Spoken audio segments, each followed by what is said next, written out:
हमारे साथ हैं वाइट ओक कैपिटल के आशीष सुमैया। आप आशीष जी, गुड मॉर्निंग। अच्छा लग रहा है गुड आपसे बात मॉर्निंग। करके। और बताइए, मार्केट हमारी मार्केट इस समय ऐसे बिहेव कर रही है एज इफ यूएस मार्केट में या बाकी मार्केट्स में चाइना में कुछ भी हो रहा है वो कुछ फ़र्क ही नहीं पड़ता, उल्टा हमारे लिए पॉजिटिव है। तो एक टीना फैक्टर कि एक इंडियन मार्केट के अलावा शायद कुछ है ही नहीं इन्वेस्ट करने के लिए, तो ये थोड़ा ज़्यादा हो रहा है या फिर आप इससे सहमति रखते हैं? अनुज जी, ऑन अ लाइटर नोट मैं आपको बोलूंगा कि थोड़े दिन पहले मैंने जब डीकपलिंग वर्ड सुना तब से मैं सतर्क हो गया हूँ थोड़ा। वो मैं जब भी क्योंकि बोलते हैं कि हमको मुझे किसी ने कहा था कि आप डीकपलिंग मत बोला करिए, तो बोलते ही मार्केट गिर जाता है।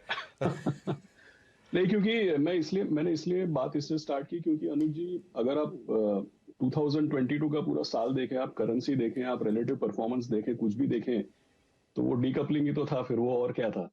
तो अब जाकर के जब हो गया, जब हम उसके बाद अगर हम बोलेंगे कि डीकपलिंग होगा, तो डेफिनेटली इसका मतलब ये है कि लोग कंप्लेसेंट होते जा रहे हैं, या अज्यूम कर रहे हैं कि ये तो ऐसे ही चलेगा।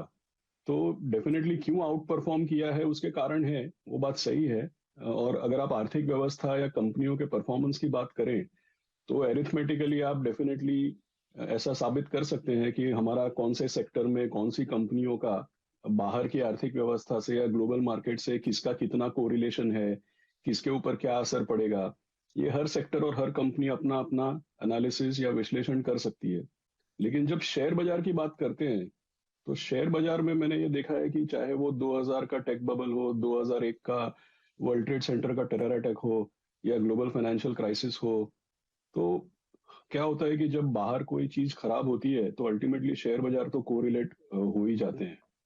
तो इस डीकपलिंग वाली बात को बहुत ज्यादा अपने आप को हम लोगों को कंप्लेसेंट नहीं बनाना चाहिए। मुझे ऐसा लगता है कि अगर आप बाहर का वातावरण देखें, चाहे आप चाइना को देखें, चाहे आप यूक्रेन को देखें, यूरोप का एनर्जी क्राइसिस देखें, या अगर आप यूएस में भी जो हो रहा है, हम सब जानते हैं कि 10 ईयर बॉन्ड पे आधा परसेंट मिल रहा था, वो अब पता नहीं 4% के ऊपर पहुंच गया है।